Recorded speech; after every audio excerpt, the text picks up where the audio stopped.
Vous êtes en train de m'annoncer que j'ai un foie de bébé et donc que je vais être immortel. En fait, Et si votre rituel café du matin avait un bienfait insoupçonné. De plus en plus d'études scientifiques suggèrent que la consommation régulière de Quand café même. pourrait être bénéfique pour la santé de notre foie. Mais Alors, oui. on va me dire, mais comment c'est possible entre consommation de café et risque de maladie hépatique?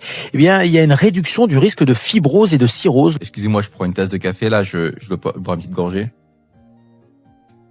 Je suis en train de sauver ma propre vie actuellement là. Vous devrez faire pareil. Protection contre le cancer du foie aussi. De nombreuses études ont constaté que les buveurs de café ont un risque plus faible de développer un carcinome hépatocellulaire. Et puis, réduction du risque de stéatose hépatique. Vous savez, c'est cette maladie du foie gras. Je ne me transformerai pas en canard du sud-ouest, ça c'est parfait aussi. C'est tellement bien. Du café, c'est une quantité quand même avec modération. C'est 3 à 4 tasses par jour. J'en suis à 3, chers amis. J'en suis pile poil à 3. Non mais attendez, est-ce qu'il est en train de m'annoncer que je vais vivre jusqu'à 100 ans? Je suis prêt à ça, mais vas-y, mais dis-moi. Mais dis-moi que je vais être immortel en fait, tout simplement. Les types de café aussi sont importants. Le café filtre serait plus bénéfique que le café non filtré, comme le café turc ou l'expresso. Ça j'avoue que je sais pas. Je connais pas bien la différence. Moi j'ai des capsules, donc je sais pas si c'est filtré ou pas. Ah, tu me dis que c'est filtré les capsules? Mais en fait, je fais tout bien. Vous êtes en train de m'annoncer que j'ai un foie de bébé et donc que je vais être immortel. En fait, c'est ça. Ah là là, les bonnes nouvelles comme ça du matin, c'est génial. Et évidemment, c'est crucial, c'est sans sucre. Et oui, et moi je bois mon café toujours sans sucre parce que j'ai très vite senti que j'allais pouvoir tomber là-dedans et je me suis dit Il faut consommer du café noir avec très peu de sucre